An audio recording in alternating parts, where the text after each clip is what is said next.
And next, I would like to welcome Dr. Eoin Flanagan back to the stage. Of course, everyone knows Eoin. He's a phenomenal professor of neurology at the Mayo Clinic and one of the world's leading experts in MOGAD. And again, just my day would not be such a good day without being a chance to work with Eoin every single day. So please thank him for being here. He's going to talk about MOG antibody testing and diagnostic criteria, and also some of the research and multidisciplinary care we do here at Mayo Clinic. Great.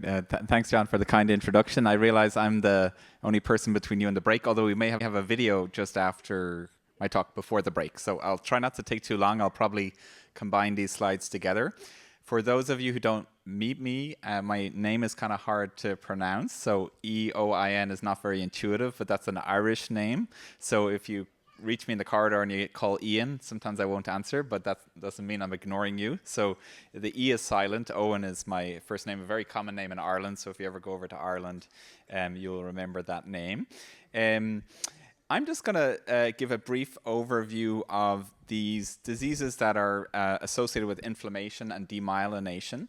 So the myelin is the insulation that covers the nerves in the central nervous system. And there are three main diseases that we think of. The first is multiple sclerosis that many of you will be aware of, and it's quite common in this region of the world. And then in 2004, an antibody was discovered that detected a new disease called NMO, or neuromyelitis optica spectrum disorder. And I know many people in the audience here initially received a diagnosis of NMO because some patients were negative for that antibody, and many of those patients before the MOG antibody was discovered had that diagnosis and then were transitioned to the MOG antibody associated disease. And this antibody, this MOG protein, is on the surface of something called the oligodendrocytes, which is like the machine that makes that insulation for all the nerves. And this was an important study in 2007, discovered that the antibodies to MOG were not a marker of multiple sclerosis, but actually it was its own disease. So that was a really important discovery. And as you all know, the disease is, the MOG antibody is in the name. So it's you have to have the antibody in order to have the disease. So it's important to know a little bit about the antibody. Antibodies, to explain them, when you have an infection in your body, people mentioned Lyme disease, or if you get a pneumonia, your body will then make antibodies to help protect you against that infection. Or if you get a vaccination, COVID vaccination, then your body will make antibodies. But we don't want our body to make antibodies against itself. And what happens in the MOG antibody is the MOG antibody is attacking that central nervous system. And I would be interested in the audience, the MOG antibody test we do here at Mayo Clinic. How many people had their test done at Mayo Clinic or were confirmed at Mayo Clinic? So a large majority, okay, and that's in this region we do a lot. Have people had their antibody tested at other places? Because there are other labs that do it. Yeah. Excellent. Yeah, and sometimes before the MOG antibody test was available, people sent it to Europe because it was started off in Europe, and some people had theirs confirmed at Oxford. But the testing is actually quite important, and we do something at Mayo Clinic, and there's other experts around the world, that's called a live cell-based assay, where we put these cells in a dish, and then we put the MOG receptor on the surface of the cells, and then we have other cells that have no MOG on the surface. And we use those living cells, and we add the patient's blood or their spinal fluid, and then we look for the binding, and that gives us a signal, and it sends off this immunofluorescent signal that we can measure and determine if a patient is positive. Now, in some places, they do something called a fixed cell-based assay, which means they kill the cells and then they check for the antibody binding. But what we found is that that can miss maybe 1 in 2 cases of MOG. So if you hear of people and their symptoms are suspicious for MOG, it's very important to make sure that they're getting a live cell-based assay, because that really is important for the diagnosis. And the MOG antibody is really quite a good test compared to some of the antibody tests that we have in rheumatology, but it's a little bit sticky. So sometimes people who don't have MOG can have a little low positive result for MOG.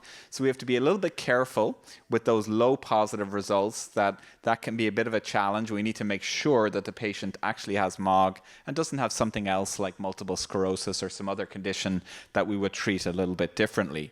So just remember that the MOG antibody is a little bit sticky. But if you're on that high level, that 1 in 1,000 in our lab, then you almost certainly have MOGAD. You don't have to worry. But if you're at that low positive level when it first comes back, then we always like to make sure that we're dealing with MOG.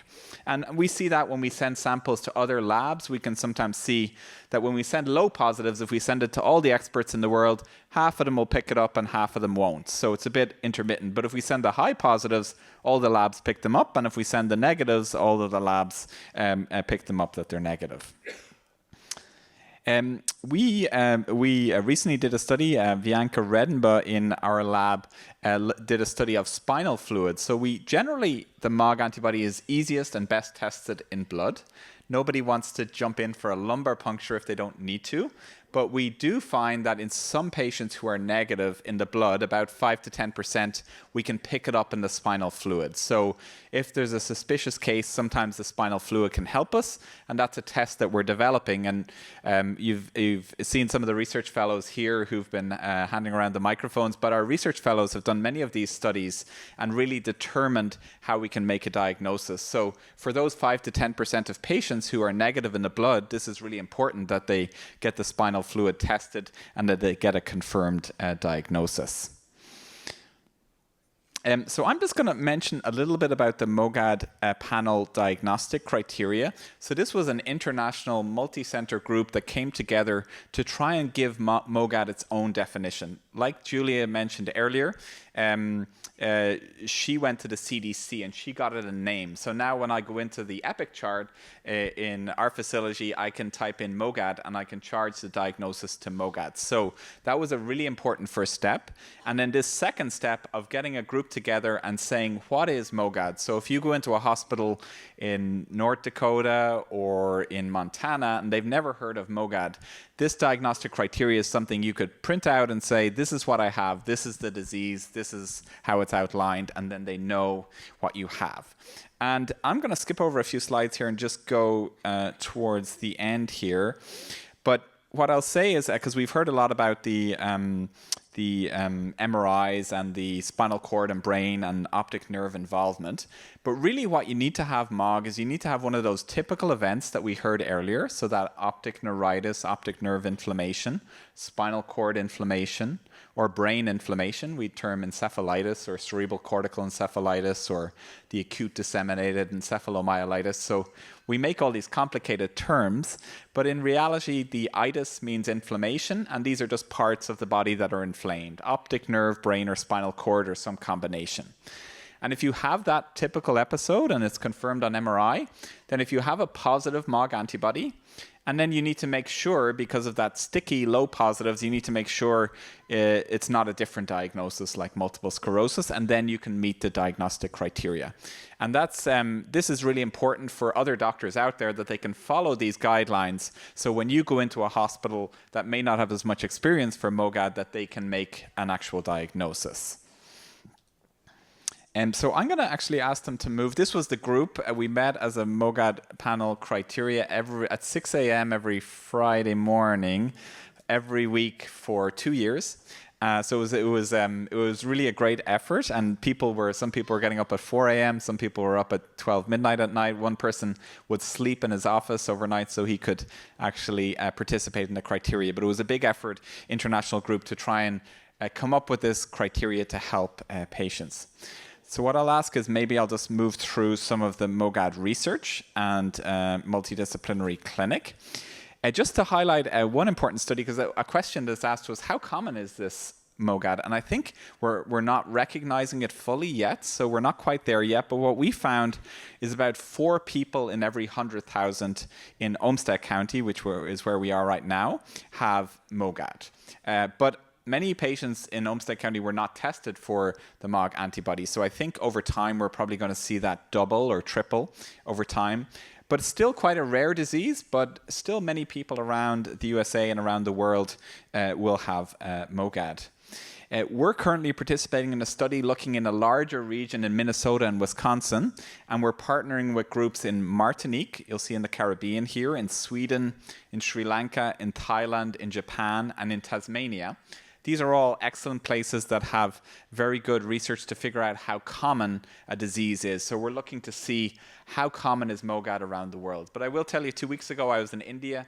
They're seeing lots of MOGAD. So I think it's common all around the world. It's just maybe not recognized quite as well, and there's some issues of access to testing. But we're hoping to highlight with this research that where is MOGAD and NMO and these conditions relative to MS around the world, and to try and shed more of a light on MOGAD. Some of the other research we've been doing, what we found is that females are slightly more common to have MOGAD than males. We've looked at our large database where we do all the testing at Mayo Clinic, and the females dominate slightly, but not quite as much as MS or NMO, where females really dominate by more. We also looked at the seasons. So many of you know when you had your attacks. I would be interested to hear how many people had their attacks in winter, their first attack. First attack, okay. And in summer? Maybe less. Okay, so what we found is that it seems to be a little bit higher in winter, and it might be because there's more viruses and infections going around, or people get more vaccinations around that time. That can sometimes be a trigger. So it might reflect some of those things, but what we found is that it seems to be a little bit higher in the winter. Dr. Chen went over some of this, so I'm not going to go over this too much. Dr. Chen is really leading the way in the optic nerve research in MOGAD. Just to mention, he measures, many of you may have had this done, it's something called an OCT, or optical coherence tomography, that measures how much damage has been done to your optic nerve, and you can look at that over time and learn more about, is there damage happening outside of the relapses? Because I know that was a topic brought up earlier, and there's some concern what's happening in between all those attacks. Is there more happening than meets the eye? Dr. Cachuguera mentioned a little bit about this. The MOG tends to change a lot on the MRI. So sometimes you do an MRI one day, and then you do it 10 days later, you see 20 new lesions. And then you do it 6 months later, and all of those lesions have resolved. So multiple sclerosis, the disease, that actually term means multiple scars, and the MS tends to leave a scar in the brain. So it's actually better for MOGAD patients that it does not leave a scar, but it does cause damage, and there can be some loss of brain cells, and we know vision loss and other aspects. But it does tend to recover better than MS, and it probably has better remyelination, where you're putting those covering back on the nerves. I won't focus in too much of this. I'll just say that many of these studies have been done by our superb fellows over here, and we're looking at psychiatric comorbidities that was mentioned earlier. Another thing to mention is that sometimes some patients can have two antibodies, so they might have the MOG antibody, and there's one called the NMDA receptor antibody that can cause more psychiatric, and those two diseases can hang out together in about 5 to 8%. So sometimes it's important to check on that NMDA receptor antibody in those cases too.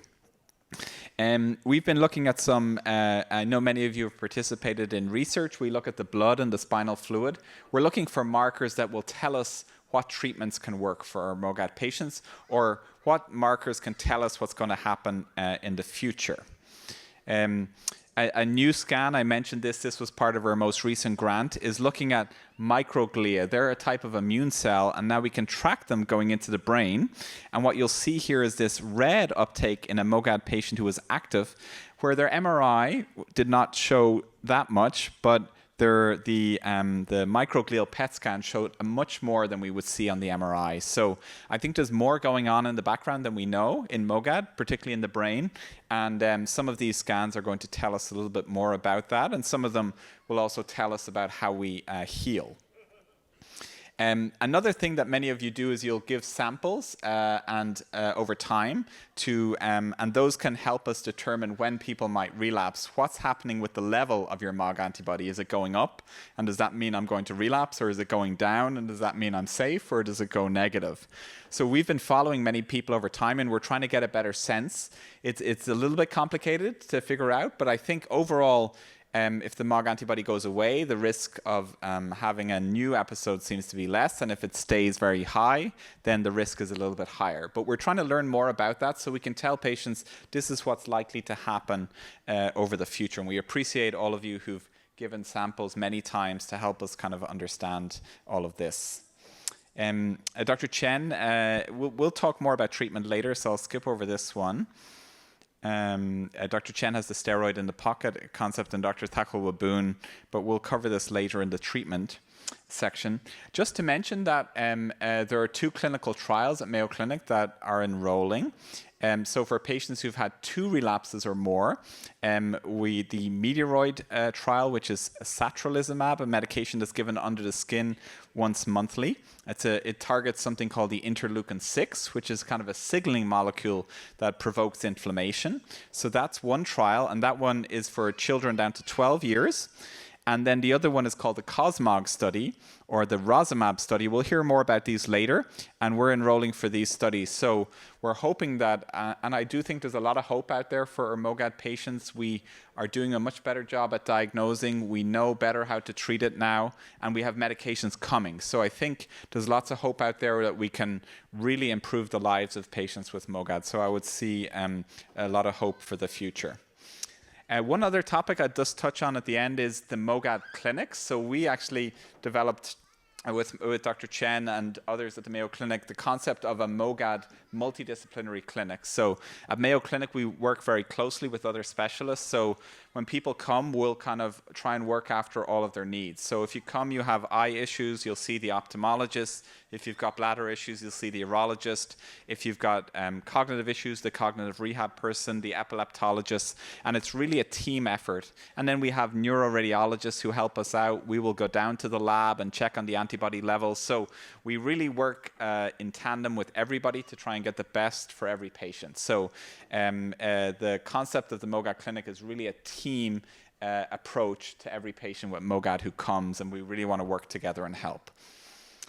So I will stop. This is our whole group here. There's a lot of Irish in the neuroimmunology lab, so we're known as the Irish Mafia at Mayo Clinic. So there's an overrepresentation of Irish. Some of our work has been sponsored by the NIH, so that's been really helpful. We had a grant for 5 years, and as I mentioned, many of you have helped out, and it looks like we'll get that renewed for another 5 years to really help answer all those questions that people are asking every day.